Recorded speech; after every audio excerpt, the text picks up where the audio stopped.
Hey everybody, Barry from Over 50 Golf. How are you today? I just want to come on here today and we're going to talk about the grip. How's your grip? You know, probably one of the most overlooked elements of people working on their golf games. You know, they'll work on their backswing, their downswing, or I want to get rid of my slice and I'm doing this and that and not hitting the ball solidly, and they don't spend any time paying attention to their grip, or they forget about their grip. And then forget about the importance of the grip in terms of controlling the club face and developing easy speed in the golf swing. Now we want to hold the golf club so that I can put some leverage into the handle, because the hands can apply a fair bit of force and help you generate that easy speed in the golf swing. And also hold it properly for you so that you've got good club face control so that we can hit the ball solidly and hit it toward the target. Now what I see with a lot of golfers when they're holding the golf club, the natural tendency is to do what? We put it up in the palm of the hand. That's where we hold a lot of things, right? Oh, that feels easy. So I got the club, it's in the meaty part of the hand, and I got the trail hand on it, and it's in the palms, and oh yeah, I've got it. I'm giving it a good squeeze, and away I go. Problem with that is you can't put any leverage on the golf club properly when you do that. And when I palm the golf club too much, it shuts down my body, it's harder to turn, and typically this is what happens for golfers. They take the club back, they overturn, the arms collapse around them. They don't load the club very well with the wrists. You know, we get these sort of positions here, and then they end up throwing the club at the ball, and we end up hitting the ball like this. Open club face. Not great contact, lots of slices. Good players tend to hold the golf club a lot more in the fingers, and we're holding it. Think of it, you know, cocking the hand down like that, and then take that club and put it up on the forefinger of your lead hand right in the middle joint, and then get it right underneath that heel pad there, just like that. This way I can get that heel pad on top of the golf club. It's in the fingers, there's going to be a bit of a pocket in the palm there. Now I can put some leverage on that golf club, and it's easy to hinge through the hands, and I can control it quite easily from there. That's a key position. Then the bottom hand, well, it faces the shaft. You know, this bottom hand is important in terms of delivering that club down through the ball, maintaining club face control, helping you with shaft lag, and so that you can create some speed and good solid contact. You can't do that when you're palming it like that. Again, terrible position for swinging the golf club. Bottom hand faces the shaft. We place it low in the hand, close it and get the fingers on the golf club. This way the club is held primarily in the fingers, and I can move it around quite freely, load it and unload it with ease.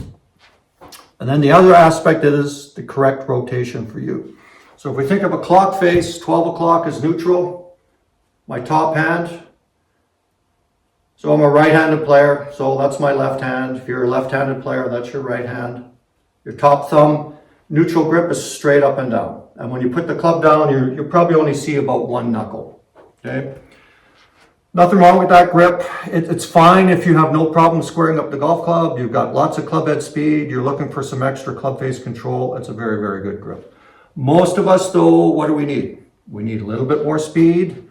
Most of us do what when we hit the golf ball? Leave the club face open. We hit kind of shots to the right, slices, kind of weak iron shots. So most of us will need our top hand rotated over a little bit more.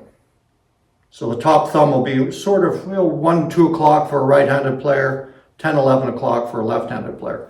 And the reason for that is that promotes good forearm rotation. So if I turn my hand over like this and I'm swinging, it's a lot easier to rotate the forearms through the golf ball.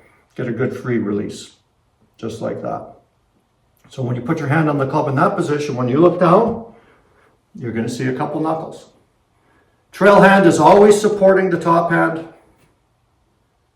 And you'll see the V going up toward the right, your trail shoulder. So for me, right shoulder, right-handed player, left-handed golfer is going to be the opposite shoulder, left shoulder. So that's going to allow good club face release, good free release through the golf ball for good solid contact, help mitigate those weak shots to the right, help you develop a little bit more easy speed.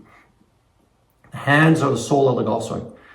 All good players have really good hand action, and they have the good grips that suit their golf swing. So you want to spend a little bit of time reviewing that. Every time you practice, like, don't take it for granted. You know, golfers will come for a lesson and they'll get their grip and go like, oh, that's kind of awkward, and no, okay, I'll work on that. And then the next time I see them a few weeks later, they've gone back to their old grip again.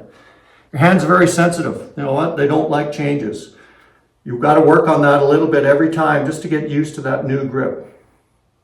This way, you don't have to think about it as much, but just review it. It makes the golf swing a lot easier. So I'll just demonstrate a couple little drills you can do to help you with your grip position, just to remind you, work on that grip properly. I'm just going to start with my chipstick here, my alignment marker. These driveway markers, these are great. I recommend, go to a Home Depot, Rona, or whatever these places are, these hardware stores, and pick these up. They're like $3-4 each. Nice and light and flexible, great for practicing the golf swing, all aspects of it. I'll be showing you many drills as we go along with these. But this one here with the grip, I like to use because it's very small, so it encourages me to hold it in the fingers. So I'll get my grip, I put it in the fingers, and I'm just going to work on standing with my feet together, loading the club going back, unloading going through. So when I got the proper hand position, I got that grip, it's in my fingers, I can load it easily going back. So this is what good players do when they swing that golf club back. As the arms swing up, the wrists hinge freely, and that golf club loads. That's a very, very powerful lever. And then from here in this position, because they got their heel pad on top of that golf club, they can exert some good force on that handle, bringing that club down. And here now you can see what happens when I do that. Right arm stays folded. The end of this, the club head is behind me. What's going to happen now when I release it? You hear that swish? That's from exerting a little bit of force on the end of it and then just letting it release. So I get this nice easy speed and I get the golf club squaring up. And I get good arm structure now, all from just holding the golf club properly. I can swing back, the hands hinge, nice natural arm extension. I can come back through, great arm extension and impact, boom, right through the right, releases over the left, fantastic release position. And you can hear that. I can't do that if I'm holding it in the palm of the hand. Here, I'm going to palm this here. It's awkward and it's way more work. Hands just don't work as freely. And then I'll do it with a golf club. Pick up the club. I'll review my grip position. Cock that hand down. Get it in the right spot. Heel of the hand on top. Boom. Correct rotation for me. Correct rotation for me is about 1-2 o'clock. I used to be neutral when I was younger, but now, I'm a little bit older, so I want a little bit freer hand action, so I rotate it over a little bit more. Bottom hand complements that. And one thing in the putting your hands on the golf club, it doesn't really matter what grip style you use. As long as you get the correct rotation and it's in the finger. So some people like a 10-finger grip. So all 10 fingers are on the golf club. It's often called baseball grip, but think of it as 10-finger grip. Then there's the reverse overlap. The little finger overlaps between the forefinger and middle finger of the top hand, and then the interlock. You just want to use one that's comfortable for you and easy for you to swing the golf club. All are good. There's been many players play with very different types of grips and all play very well. So you want to use a style that suits you, allows you to swing the club freely and square up the golf club. So I like the reverse overlap. That's just my preference. But all are good. And I'm just going to do a few things again, just like I'm doing that swish drill, and I want to feel this release. Just like that. I can feel it in my fingers. I load it, unload it. Load it, unload it. This way I know I got a good hand position, good free. I got that grip back and through, just like that. And if you're on the range or at home, if you're at home hitting some balls, you can use foam balls. If you don't have a place to hit some balls, I'm just going to go back, boom.